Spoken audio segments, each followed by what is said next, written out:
SL Bhojegowda ಪ್ರಸ್ತಾಪ ಮಾಡಿದ್ದಾರೆ. ವಿಧಾನ ಪರಿಷತ್ತಿನ ಜೆಡಿಎಸ್ ಸದಸ್ಯ ಭೋಜೇಗೌಡ ಪ್ರಸ್ತಾಪ ಮಾಡಿದ್ದಾರೆ. ರೇಸ್ ಕೋರ್ಸ್ ಜಾಗವನ್ನು ಸರ್ಕಾರ ವಶಪಡಿಸಿಕೊಳ್ಳಬೇಕು ಅಂತ ಹೇಳಿದ್ದಾರೆ. ಮತ್ತೊಮ್ಮೆ ರೇಸ್ ಕೋರ್ಸ್ ಭೂಮಿಯ ವಿಚಾರವಾಗಿ ಸದನದಲ್ಲಿ ಚರ್ಚೆ ಆಗ್ತಾ ಇದೆ. ಬಡವರ ಎದೆಯ ಮೇಲೆ ಕುದುರೆ ಜೂಜು ಆಡಿಸ್ತಾ ಇದ್ದಾರೆ. 389 ಕೋಟಿ ಹಣ ಬಾಕಿ ಉಳಿಸಿಕೊಂಡಿದ್ದಾರೆ. ರೇಸ್ ಕೋರ್ಸ್ ಜಾಗ, ಗಾಲ್ಫ್ ಕೋರ್ಸ್ ಜಾಗ ವಶಪಡಿಸಿಕೊಳ್ಳಿ. ಸರ್ಕಾರಿ ಜಾಗವನ್ನು ವಾಣಿಜ್ಯಕ್ಕೆ ಬಳಸಿಕೊಳ್ತಾ ಇದ್ದಾರೆ. ರಾಜಕೀಯ ಮಾಡೋದಕ್ಕೆ ನಾವಿಲ್ಲಿ ಬಂದಿದ್ದೇವೆ. ನಾಡಿನ ವಿಚಾರ ಬಂದಾಗ ಸ್ವಸ್ಥ ಸಮಾಜ ನಿರ್ಮಾಣ ಆಗೋದು ನಮ್ಮ ಪಾತ್ರ ಅತ್ಯಗತ್ಯ ಅಂತ ಹೇಳಿ MLC SL ಭೋಜೇಗೌಡ ಹೇಳಿದ್ದಾರೆ. What about race course? Race ಕೋರ್ಸ್ನ ಎಷ್ಟು ಬಾರಿ ಹೇಳಿದಿರಿ? ಯಾವ್ಯಾವ ಸರ್ಕಾರದಲ್ಲಿ ಬಂದಂಥ ಮಂತ್ರಿಗಳು ಹೇಳಿದಿರಿ, ಮುಖ್ಯಮಂತ್ರಿಗಳಿದ್ದೀರಿ, ನಾವು ಅದನ್ನು ವಶಪಡಿಸ್ಕೊಳ್ತೀವಿ ಅಂತ ಹೇಳ್ತಾ. ಮೊನ್ನೆ ನಾವು ಕಮಿಟಿಯವರು ಇಲ್ಲಿದ್ದಾರೆ, ಅಧ್ಯಕ್ಷರು ಕೂತಿದ್ದಾರೆ, ನಮ್ಮ ರವಿಕುಮಾರ್ ಅವರು.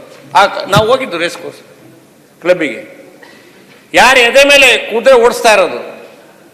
ಕಟ್ಟ ಕಡೆ ಮನುಷ್ಯ ಬಡವರು ಅಂದು ಆ ದಿನಕ್ಕೆ ಅಕ್ಕಿಯನ್ನು ತಗೊಂಡೋಗ್ಬೇಕು. ಆ ಕೂಲಿ ಮಾಡಿರ್ತಕ್ಕಂಥ ಅವರು ಹೋಗಿ ಅಲ್ಲಿ ರೇಸ್ ಆಡ್ತಕ್ಕಂಥ ಸಂದರ್ಭದಲ್ಲಿ ಸಾವಿರಾರು ಕೋಟಿ ದುಡಿಮೆ ಮಾಡ್ತಾ ಇರ್ತಕ್ಕೋಸ್ಕರ ನಾವು ಆ ಭೂಮಿನ ಅವ್ರಿಗೆ ಕೊಡ್ಬೇಕಾ? ಯಾವುದೋ ಒಂದು ಕಮಿಟಿ ಅಲ್ಲಿ ಇರೋಕ್ಕೋಸ್ಕರ ಕೊಡ್ಬೇಕಾ? 389 ಕೋಟಿ ರೂಪಾಯಿ ನಮ್ಮ ಸರ್ಕಾರಕ್ಕೆ ಡ್ಯೂ ಇದ್ದಾರೆ. ಇವತ್ತರಿಗೆ ಕಟ್ಸಕ್ಕಾಗ್ಲಿಲ್ಲ. ಬಡವರ ಎದೆ ಮೇಲೆ ಕುದುರೆ ಓಡಿಸ್ತಾ ಇರೋದ್ರಲ್ಲಿ ಅದನ್ನು ವಶಪಡಿಸ್ಕೊಳ್ಳಿ, ಇಮಿಡಿಯೇಟ್ ವಶಪಡಿಸ್ಕೊಳ್ಳಿ. ಅಲ್ಲಿ ಶ್ವಾಸಸ್ಥಾನ ಮಾಡಿ ಬೇಡ ಅಂದರೆ ಅವರು KGA ಕರ್ನಾಟಕ ಗಾಲ್ಫ್ ಯಾರಿದ್ದಾರೆ ಅಲ್ಲಿ? ನಮ್ಮ IAS ಅಧಿಕಾರಿಗಳು ಅಲ್ಲಿ ಟೂರಿಸಂ ಮುಖಾಂತರ ಹೋದಂಥ principal secretary is not a member there. ಅವ್ರು ಯಾರು ಏನೋ ಗೆಸ್ಟ್ ಅಪಿಯರೆನ್ಸ್ ಇದ್ದಂಗೆ. ಬೇರೆ ಕಮಿಟಿ, ಬೇರೆ ಕಮಿಟಿ ಸುಮಾರು 348 ಎಕರೆ ಒಡವಟ್ ಪಿಡಿಕುಳ 348 ಎಕರೆ ಅಲ್ಲಿ ಕೊಟ್ಟಿದ್ದೀರಿ ನೀವು. ಅಲ್ಲಿ ನಮ್ಮ DC ಅಧ್ಯಕ್ಷರಿದ್ದಾರೆ, ಸಂತೋಷ DC ಅಧ್ಯಕ್ಷರಿದ್ದಾರೆ. ಎಲ್ಲಿ? ಮಂಗಳೂರು. ಅಲ್ಲ, ನಮ್ಮ DC ಅಧ್ಯಕ್ಷರಿದ್ದಾರೆ. ಅಲ್ಲ, ನಮ್ಮ DC ಅಧ್ಯಕ್ಷರೇ ಸಂತೋಷ. ಅದಕ್ಕೆ ಹೇಳ್ತಾ ಇದ್ದೀನಿ, ನಮ್ಮ DC ಇದ್ದಾರೆ, ಸರ್ಕಾರ ಇದೆ ಅಲ್ಲಿ. ಅದೇ KGಯಲ್ಲಿ ಸರ್ಕಾರ ಇದೆಯಾ? KGಯಲ್ಲಿ ಸರ್ಕಾರ ಇದೆಯಾ? ಇಲ್ಲಿ ನಮ್ಮ ರೇಸ್ ಕೋರ್ಸಲ್ಲಿ ಸರ್ಕಾರ ಇದೆಯಾ? ಯಾರನ್ನ ಎಂಜಾಯ್ ಮಾಡಕ್ಕೆ, ಅವ್ರು ಯಾರ್ದು ಐಷಾರಾಮಿ ಜೀವನ ಮಾಡಕ್ಕೆ ಕೊಟ್ಟಿರ್ತಕ್ಕಂಥ ಭೂಮಿನ ಯಾಕೆ ವಶಪಡಿಸ್ಕೊಳಕ್ಕಾಗಲ್ಲ ನೀವು?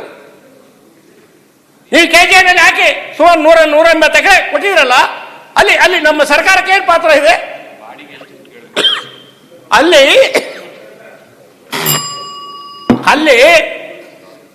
5 ಸ್ಟಾರ್ ಹೋಟ್ಲು ಮಾಡ್ತಾರೆ, ನಿಮಗೆ ಬರ್ತದ? ಅದೇ ಬೇರೆ ಬೇರೆ ಕಮರ್ಷಿಯಲ್ ಆಕ್ಟಿವಿಟೀಸ್ ಮಾಡ್ತಾರೆ, ನಿಮಗೆ ಬರ್ತದ? ಅಂಥದ್ದು ಬೆಂಗಳೂರಿನಲ್ಲಿ ಬೇಕಾದ 116 ಕ್ಲಬ್ಗಳಿಗೆ ನಾವು ವಿಸಿಟ್ ಮಾಡಿದ್ವಿ. ಅಲ್ಲಿ ಕೊಟ್ಟಿರ್ತಕ್ಕಂಥೆಲ್ಲ ಸರ್ಕಾರಿ ಲ್ಯಾಂಡು, ಸರ್ಕಾರಿ ಲ್ಯಾಂಡ್ ಕಮರ್ಷಿಯಲ್ ಆಕ್ಟಿವಿಟೀಸ್ ಮಾಡ್ತಾ ಇದ್ದಾರೆ. ಬೇಕಾದ್ರೆ ಬಾರ್ ರೆಸ್ಟೋರೆಂಟು, ಒಂದು ಬಾರ್ ರೆಸ್ಟೋರೆಂಟ್ 3-4 ಮಾಡ್ಕೊಂಡಿದ್ದಾರೆ. ನೋಡ್ರಿ ಸಾಕು.